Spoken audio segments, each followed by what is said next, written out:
అమరావతిలో అంతులేని దోపిడీ నుంచి మావిగన్ ప్రత్యామ్నాయం వరకు, సూపర్ 6, సూపర్ 7 మోసాల నుంచి డైవర్షన్ పాలిటిక్స్ వరకు, హత్యా రాజకీయాల నుంచి క్రిమినల్ బ్రెయిన్స్ వరకు, తప్పుడు కేసుల నుంచి వైఎస్ఆర్సీపీ నేతలపై దాడుల వరకు, ఆకాశాన్నంటుతున్న పెట్రోల్ డీజిల్ ధరల నుంచి ఆర్టీసీని ప్రైవేట్కి అమ్మేస్తున్న విధానం వరకు, నిర్వీర్యమవుతున్న విద్య, వైద్యం, వ్యవసాయ రంగాల నుంచి దివాళా అంచుల్లో ఉన్న రాష్ట్రం దుస్థితి వరకు నాన్ స్టాప్ బ్యాటింగ్ ఆడారు వైఎస్ జగన్. చంద్రబాబు ప్రభుత్వ వైఫల్యాలను, తీరును ఎండగట్టారు. రాష్ట్రంలో చంద్రబాబు అవినీతి, అరాచకాలు, రెడ్ బుక్ వేధింపులు, తప్పుడు కేసులు, డైవర్షన్ రాజకీయాలను ఉతికారేశారు. ఇంతకీ అమరావతిని అవినీతికి రాజధానిగా మార్చింది ఎవరు?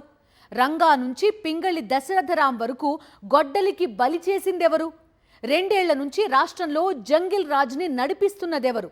పెట్రోల్ డీజిల్ ధరలపై నాడు చెప్పిందేంటి, నేడు చేస్తున్నదేంటి?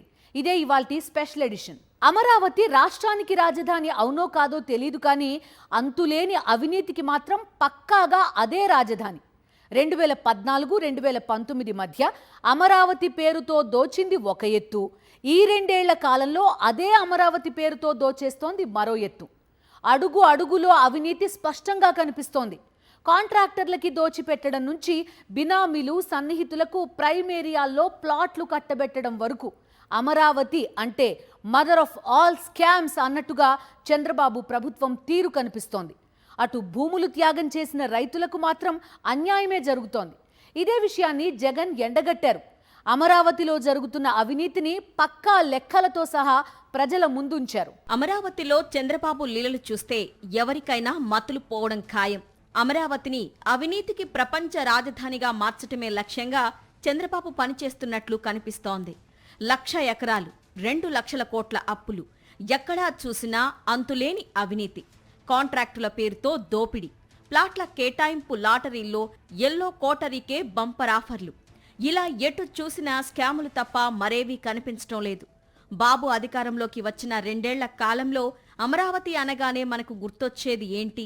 కుప్పలు తెప్పలుగా అప్పులు, అంతులేని అవినీతి, 50,000కు పైగా ఎకరాల్లో పిచ్చి మొక్కలు, ప్రతి ఏటా 1,000 కోట్ల ప్రజాధనం దారపోసి వరద నీరు ఎత్తిపోయడం, భూములిచ్చిన పాపానికి అన్యాయంగా గుండెలాగి చనిపోతున్న రైతులు. ఇవేగా, ఇంతకు మించి ఏమైనా ఉందా? ఇప్పటికే ఈ అమరావతి పేరుతో 47,387 కోట్ల అప్పు చేశారు. ఖజానా నుంచి మరో 9,200 కోట్లు ఖర్చు చేయబోతున్నారు. అమరావతిలో రోడ్లు, నీరు, డ్రైనేజీ లాంటి మౌలిక సదుపాయాలకే 2 లక్షల కోట్లు ఖర్చవుతుంది. అది ఆచరణ సాధ్యం కాదని తెలిసినా అంతులేని అవినీతి దాహాన్ని తీర్చుకునేందుకు చంద్రబాబు అమరావతిని అక్షయ పాత్రలా మార్చుకున్నారు. ఇలాంటి అవినీతికి తావు లేకుండా, లక్షల కోట్ల అప్పులు చేసే అవసరం లేకుండా అమరావతికి ప్రత్యామ్నాయం మావిగన్ అనే ప్రతిపాదన తెరపైకి తెస్తే చంద్రబాబుకు ఎక్కడా లేని బీపీ వస్తోంది. ఆ పేరు వింటేనే బాబు ఆక్రోశంతో రగిలిపోతున్నారు. ఈ మధ్యకాలంలో చంద్రబాబు నాయుడు గారికి ఒక అంశం మీద ప్రస్తావన వస్తే చాలు ఆయన బీపీ పెరుగుతూ ఉంది. పొరపాటున చంద్రబాబు నాయుడు గారికి ఎవరైనా కూడా నిద్రలో మావిగన్ అని అన్నారంటే చాలు, బహుశా గుండాకి చనిపోయినా చనిపోతాడు. అంతగా ఆయనకు మావిగన్ అనే పేరు వింటే బీపీ పెరుగుతూ ఉంది. చంద్రబాబు నాయుడు గారు అనే వ్యక్తి రాష్ట్రానికి ఎన్నటికీ కూడా రాజధాని లేకుండా చేస్తూ ఉన్నాడు. ఇప్పుడు కాదు, రాష్ట్రానికి ఫ్యూచర్లో కూడా రాష్ట్రానికి రాజధాని లేకుండా చేస్తూ ఉన్నాడు. ఆ లక్షల ఎకరాలలో అమరావతిలో కేవలం రోడ్లు, డ్రైనేజీలు, నీళ్లు, కరెంటు, ఇటువంటి మౌలిక సదుపాయాలు ఇవ్వడానికే అక్షరాల 2 లక్షల కోట్లు ఖర్చు అవుతున్న పరిస్థితుల్లో ఆచరణకు సాధ్యం కాదని తెలిసి ఈరోజు చంద్రబాబు నాయుడు గారు తన స్కాముల కోసం మాత్రమే రాజధాని అని భ్రమలు కల్పిస్తూ రాష్ట్ర ప్రజలను మోసం చేస్తూ అడుగులు ముందుకు వేస్తూ ఉన్నాడు. ప్రస్తుతం అమరావతిలో అసెంబ్లీ ఉంది, సచివాలయం ఉంది, హైకోర్టు భవనం కూడా ఉంది. అయినా అవన్నీ కాదని మళ్లీ కడతారట. అప్పట్లో ఆ 3 తాత్కాలిక భవనాలకు 1,200 కోట్లకు పైగా ఖర్చు చేశారు. ఇప్పుడు వాటిని పక్కన పెట్టి కొత్త భవనాల పేరుతో సరికొత్త దోపిడీకి తెరలేపారు. నిర్మాణాలకు కొత్త టెండర్లను పిలిచి పాత సంస్థలకే కట్టబెట్టారు.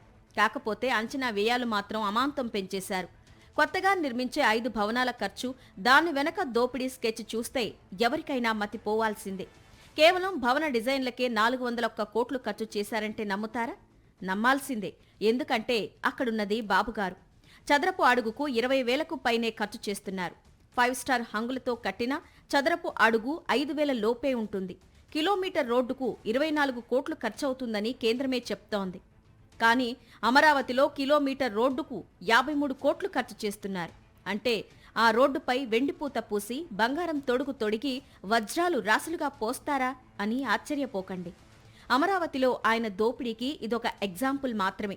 ఇవే 5 బిల్డింగులకు సంబంధించి కేవలం స్ట్రక్చర్ కోసమే, బిల్డింగ్ పూర్తి కాదు, కేవలం స్ట్రక్చర్ కోసమే ఇవే 5 బిల్డింగులకు ఇప్పటికీ 4,354 కోట్ల రూపాయలకు ఫైనలైజ్ చేసినారు. మళ్ళీ ఇదే బిల్డింగ్లోనే, మళ్ళీ ఇదే బిల్డింగుల కొరకే, ఇదే కాంపౌండ్లోనే వీటికి డ్రైనేజు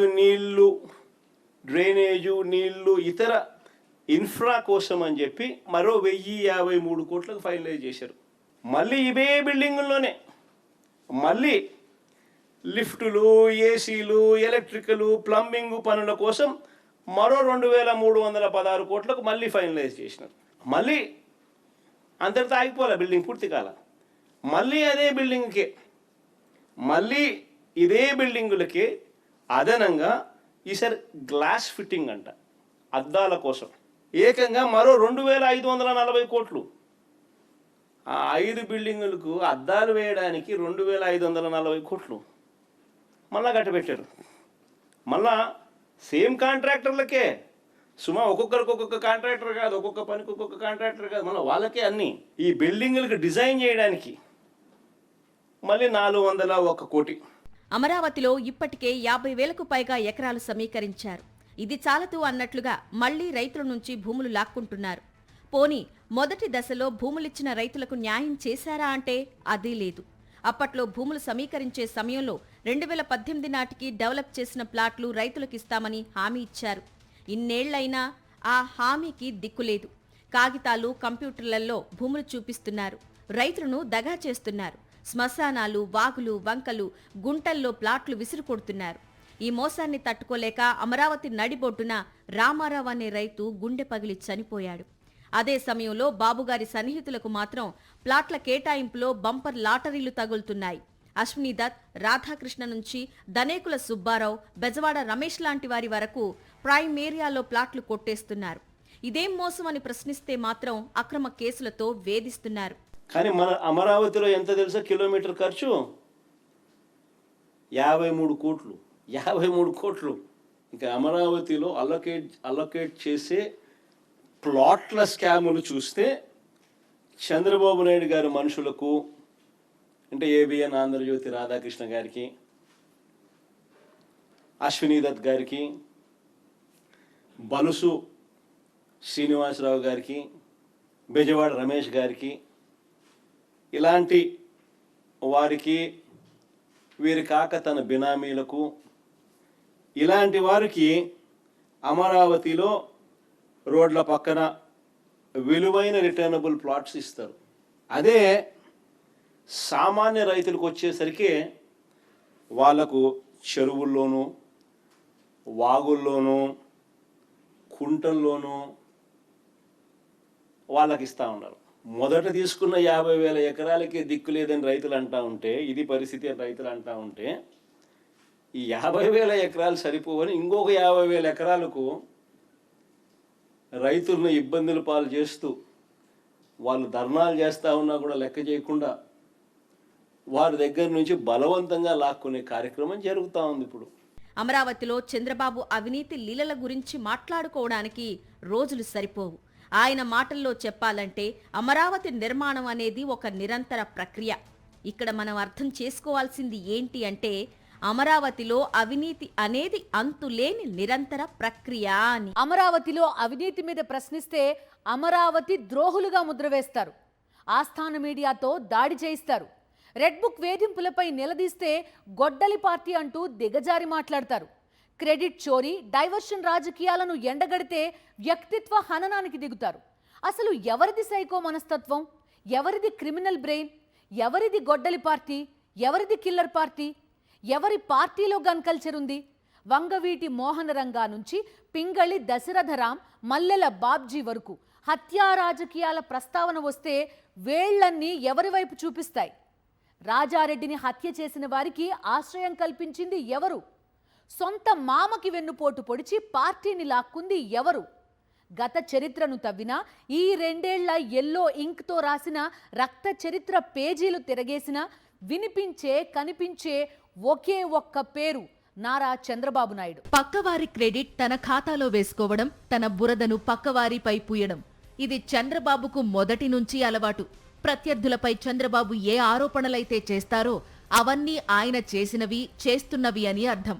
గొడ్డలి పార్టీ, సైకో పార్టీ అని పదే పదే అంటున్న చంద్రబాబు గారి గత చరిత్రను ఒక్కసారి తవ్వితీస్తే ఎవరిది క్రిమినల్ బ్రెయినో, ఎవరికి హత్యా రాజకీయాలు బాగా అలవాటో తేలిపోతుంది. ఈ రాష్ట్రంలో ప్రస్తుతం ఏం నడుస్తోందో తెలుసా? వ్యక్తిత్వ హననం, బురద జల్లడం, క్రెడిట్ చోరీ, కుటుంబాల్లో చిచ్చు పెట్టడం, హత్యా రాజకీయాలు, మహిళలపై అత్యాచారాలు, అఘాయిత్యాలు. ప్రస్తుతానికి ఇవే నడుస్తున్నాయి. ఇప్పుడు తండ్రి కొడుకుల ప్రధాన లక్ష్యం జగన్ క్యారెక్టర్ అసాసినేషన్. వైఎస్ఆర్సీపీకి గొడ్డలి పార్టీ, కిల్లర్ పార్టీ అని ముద్ర వేయడం. తండ్రి కొడుకులు ఇంత కిరాతకంగా ప్రవర్తిస్తుంటే ఎవరైనా ఎదురు ప్రశ్నించినా, గొడ్డలి పార్టీ మీదేనని పోస్టు పెట్టినా వెంటనే అక్రమ కేసులు, అరెస్టులు. ఇంకా స్పష్టంగా చెప్పాలంటే చంద్రబాబు జంగిల్ రాజును నడిపిస్తున్నారు. 1999 చంద్రబాబు నాయుడు గారు ముఖ్యమంత్రిగా ఉన్నారు. 1999 ఎన్నికలకు ముందు, ఏడాది ముందు చంద్రబాబు నాయుడు గారు ముఖ్యమంత్రిగా ఉన్నప్పుడు మా తాతగారిని, రాజారెడ్డి గారిని చంపారు. కేవలం నాన్నగారిని, రాజశేఖర రెడ్డి గారిని పులివెందులకి కట్టడి చేయాలి అన్న ఒక్క రాజకీయ కోణంతో ఆ కేసులో దోషులను బరితెగించి హైదరాబాద్ తెలుగుదేశం పార్టీ సెంట్రల్ ఆఫీస్లో ఎన్టీఆర్ ట్రస్ట్ భవన్లో పెట్టి అధికార దుర్వినియోగం చేసి వాళ్ళని రక్షించినారు, జైలుకు కూడా పంపకుండా. మరి ఇది ఎవరిదయ్యా క్రిమినల్ బ్రెయిన్ చంద్రబాబు గారు అని అడుగుతాను. ఎవరిదయ్యా క్రిమినల్ బ్రెయిన్ అని అడుగుతాను చంద్రబాబు నాయుడు గారిని. మా నాన్నగారి విషయంలోనూ అంతే. మా నాన్నగారు చనిపోక మునుపు 2-3 రోజుల కిందట అసెంబ్లీ సమావేశాలు జరుగుతూ ఉన్నాయి. అప్పట్లో ఆ అసెంబ్లీ సమావేశాలు క్లిప్పింగ్స్ ఒకసారి చూడండి మీరు కూడా. చంద్రబాబు నాయుడు గారు అన్న మాట అసెంబ్లీలో, నువ్వు అసెంబ్లీకి ఎలా వస్తావో నేను చూస్తానన్నాడు. చంద్రబాబు నాయుడు గారు అన్న ఈ మాట తర్వాత 2-3 రోజులకి నాన్నగారు చనిపోయారు. Helicopter accident. టెక్నాలజీకి తానే అధ్యక్షుడిని అన్నట్లుగా చంద్రబాబు ఎప్పుడూ బిల్డప్ ఇస్తుంటారు కదా. ఆ టెక్నాలజీనే అడిగితే సరి. ఎవరిది సైకో మనస్తత్వం, ఎవరిది క్రిమినల్ బ్రెయిన్, ఎవరిది గొడ్డలి పార్టీ, ఎవరిది కిల్లర్ పార్టీ అని తేలిపోతుంది కదా. శాంతియుతంగా దీక్ష చేస్తున్న వంగవీటి రంగాను అత్యంత కిరాతకంగా చంపించిన కిల్లర్ పార్టీ ఏదో ఏఐని అడుగుదామా బాబు?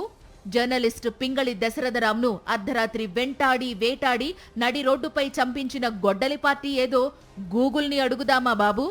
మల్లెల బాబ్జీని ఆత్మహత్య చేసుకునేలా ప్రేరేపించి ఆయన చావుకు కారణమైన సైకో పార్టీ ఏదో చాట్ జీపీటీని అడుగుదామా బాబు? ఎవరి అండదండలతో టీడీపీ నేతలు వైఎస్ రాజారెడ్డిని అత్యంత పాశవికంగా హత్య చేశారో గ్రూప్ని అడుగుదామా బాబు? పార్టీ లాక్కుని మానసికంగా హింసించి ఎన్టీఆర్ మరణానికి కారణమైన వెన్నుపోటుదారుడెవరో గూగుల్ జెమినైని అడుగుదామా బాబు?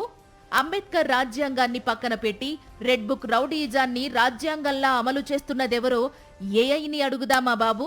చిన్నారులు, మహిళలపై అత్యాచారాలు, అఘాయిత్యాలు జరుగుతుంటే ఏం పట్టనట్టు వ్యవహరిస్తున్న సైకోలెవరో చాట్ జీపీటీని అడుగుదామా బాబు? చిన్నారులు, మహిళలపై ఐటీడీపీ తీవ్రవాదులతో వ్యక్తిత్వ హననం చేయిస్తున్న మానసిక రోగులెవరో గూగుల్ జెమినైని అడుగుదామా బాబు? అదానీ సెంటర్ నుంచి అమ్మఒడి వరకు క్రెడిట్ చోరీ డిసీజ్తో బాధపడుతున్న ఫ్యామిలీ ఏదో గ్రూప్ని అడుగుదామా బాబు? గన్ పట్టుకుని టపా అని ఇద్దరిని కాల్చి పడేసి మెంటల్ సర్టిఫికెట్తో కేసు నుంచి బయటపడిందెవరో ఏఐని అడుగుదామా? చంద్రబాబు గారి బావమరిది వియ్యంకుడు బాలకృష్ణ గన్ పట్టుకొని టపా అని ఇద్దరిని కాల్చిపడేయలేదా అని అడుగుతా ఉన్నా. టపాని గన్ను పట్టుకొని కాల్చిపడేయలేదా అని అడుగుతా ఉన్నా. ఇదే పెద్ద మనిషి బాలకృష్ణ, చంద్రబాబు నాయుడు గారి వియ్యంకుడు. టపా అని ఇద్దరిని లేపేయలేదని అడుగుతా ఉన్నా. ఎవరిదయ్యా గన్ కల్చర్ అని అడుగుతా ఉన్నా. ఆ తర్వాత సాక్షులు ఉండకూడదని చెప్పి ఆ ఇంట్లో ఉన్న వాచ్మెన్ను, అంటే వాళ్ళ ఇంట్లో ఉన్న వాచ్మెన్ను బండరాయితో మోది చంపారు. వాచ్మెన్ను కొద్ది రోజులకే, ఈ ఇన్సిడెంట్ జరిగిన కొద్ది రోజులకే. రెడ్ బుక్ వేధింపులు వ్యక్తిత్వ హననంతోనే ఆగిపోలేదు. పూర్వపు బీహార్ను మించిపోయేలా ఏపీని తయారు చేశారు. కేవలం 23 నెలల కాలంలోనే వందలాది హత్యలు జరిగాయంటే రాష్ట్రంలో శాంతి భద్రతలు ఎంత క్షీణించాయో అర్థం చేసుకోవచ్చు. హత్యలు చేయించేది వాళ్లే, ప్రత్యర్థులపై బురద జల్లేది వాళ్లే. చంద్రబాబు అధికారంలోకి వచ్చినప్పటి నుంచి ఎంతో మంది వైఎస్ఆర్సీపీ నేతలు, కార్యకర్తలు, సానుభూతి పరులను అత్యంత పాశవికంగా హత్య చేశారు. ఇలాంటి హత్య రాజకీయాలను ప్రోత్సహించేది చంద్రబాబు. మళ్లీ ప్రత్యర్థి పార్టీలపైనే బురద జల్లేది కూడా చంద్రబాబే. హత్యలతోనూ, వెన్నుపోట్లతోనూ, శవాలతోనూ, కుట్రలతోనూ రాజకీయాలు చేస్తున్నది చంద్రబాబు అయితే, విలువలు, విశ్వసనీయత, మాటకు కట్టుబడి రాజకీయాలు చేస్తూ ఉన్నది మేము. గర్వంగా కూడా చెప్తా ఉన్నాను నేను ఈ మాట. వైఎస్ఆర్ కాంగ్రెస్ పార్టీ జగన్ గురించి నేను ఒకటే గర్వంగా కూడా చెప్తా ఉన్నా. జగన్ మంచోడు కాబట్టే మా తాతను రాజారెడ్డి గారిని చంపిన వాళ్ళు ఈ రోజుకి కూడా ప్రశాంతంగా బతుకుతూ ఉన్నారు. జగన్ చెడ్డోడైనంటే వాళ్ళంతా బతుకుండే వాళ్ళ. మా తాతగారిని దారుణంగా నరికి చంపిన వాళ్ళంతా ఈరోజు ప్రశాంతంగా ఇప్పటికీ ఉన్నారు. జగన్ నైజం ఎలాంటిది, జగన్ మనస్తత్వం ఎలాంటిది అని నిదర్శనం అది. వారికి ఎప్పటికీ ఏమీ కాదు. గొడ్డలి పార్టీ, కిల్లర్ పార్టీ అని 1కి 10 సార్లు అన్నంత మాత్రాన అది నిజమని నమ్మేంత అమాయకులు ప్రజలు కాదు. చంద్రబాబు చరిత్ర మొత్తం హత్య రాజకీయాల చుట్టూనే తిరుగుతోందన్న విషయం అందరికీ తెలుసు. అందుకే తన మరకను ఇతరులకు పూసేందుకు చంద్రబాబు చాలా ప్రయత్నాలే చేస్తున్నారు. అయినా చరిత్ర అంటూ ఒకటి ఉంటుంది కదా, అది అబద్ధం చెప్పదు కదా. వంగవీటి మోహన్ రంగా, పింగళి దశరథరాం, మల్లెల బాబ్జీ ఇలాంటి వారి దారుణ హత్యల్లో ఎవరి హస్తం ఉందో అదే చరిత్ర చెబుతోందిగా. అలాంటప్పుడు గొడ్డలి పార్టీ ఎవరిది అన్న సమాధానం కూడా అందులోనే ఉంటుంది. పెట్రోల్, డీజిల్ రేట్లు ఎందుకు పెరిగాయి అంటే జగన్ కారణం అంటారు. ఆర్టీసీని ఎందుకు అమ్మేస్తున్నారు అని అడిగితే జగనే కారణం అంటారు. ఉద్యోగులకు హామీలిచ్చి ఎందుకు మోసం చేశారు అంటే జగనే కారణం అంటారు. సంక్షేమ పథకాల్లో ఎందుకు కోతలు పెడుతున్నారంటే జగనే కారణం అంటారు. రాష్ట్రాన్ని అప్పుల కుప్పగా ఎందుకు మారుస్తున్నారంటే జగనే కారణం అంటారు. రైతులను ఎందుకు అవస్థల పాలు చేస్తున్నారు అని అడిగితే జగనే కారణం అంటారు. కూటమి సర్కార్లో వైఫల్యం ఏదైనా సర్వరోగ నివారణిలా అన్ని ఫెయిల్యూర్స్కి ఒకటే మందు. ఆ మందు పేరు జగన్. ఆయన పేరు ఎత్తనిదే ఈ కూటమి ప్రభుత్వానికి పూట గడవదు. ఆయన పేరు తలవనిదే చంద్రబాబుకు క్షణమైనా నిద్ర పట్టదు. అసలు పాలన చేతకాక, పాలించడం చేతకాక తమ వైఫల్యాలను గత ప్రభుత్వాలపైకి నెట్టేసే వాళ్ళని ఏమనాలి? 2 ఏళ్ల కాలంలో ఉద్యోగులు, రైతుల నుంచి సామాన్యుల వరకు ఏ విధంగా చంద్రబాబు చేతిలో మోసపోతున్నారు? ముందుగా పెట్రోల్, డీజిల్ ధరల గురించి మాట్లాడుకుందాం. ఆ విషయంలో ఏపీని టాప్లో నిలబెట్టారు చంద్రబాబు. దేశంలో అధికంగా పెట్రోల్, డీజిల్ రేట్లు ఉన్నది మన ఏపీలోనే. అప్పట్లో మన లోకేష్ గారు పక్క రాష్ట్రంలోని పెట్రోల్ బంక్ల దగ్గరకు వెళ్లి మరీ అక్కడి రేట్లు చూపిస్తూ సెల్ఫీలు దిగారు. మేం వస్తే పెట్రోల్, డీజిల్ ధరలు అమాంతం తగ్గించేస్తామంటూ హామీలు గుప్పించారు. ఇప్పుడు ఆ హామీ సంగతేంటి అని అడిగితే కూటమి ప్రభుత్వంలో పెట్రోల్, డీజిల్ ధరలు పెరగడానికి జగనే కారణమంటున్నారు. ఇదేం విచిత్రమో కానీ ఈ ప్రభుత్వంలో ధరలు పెరగడానికి గత ప్రభుత్వం ఎలా కారణమవుతుంది? ముందు అప్పట్లో మన లోకేష్ గారు ఇంధన ధరలపై ఏం హామీ ఇచ్చారో ఒక్కసారి చూద్దాం. చివరిగా పెట్రోల్ ధరల గురించి మీరు మాట్లాడారు. బాబు గారు వస్తే ధరలు మేము తగ్గిస్తాం.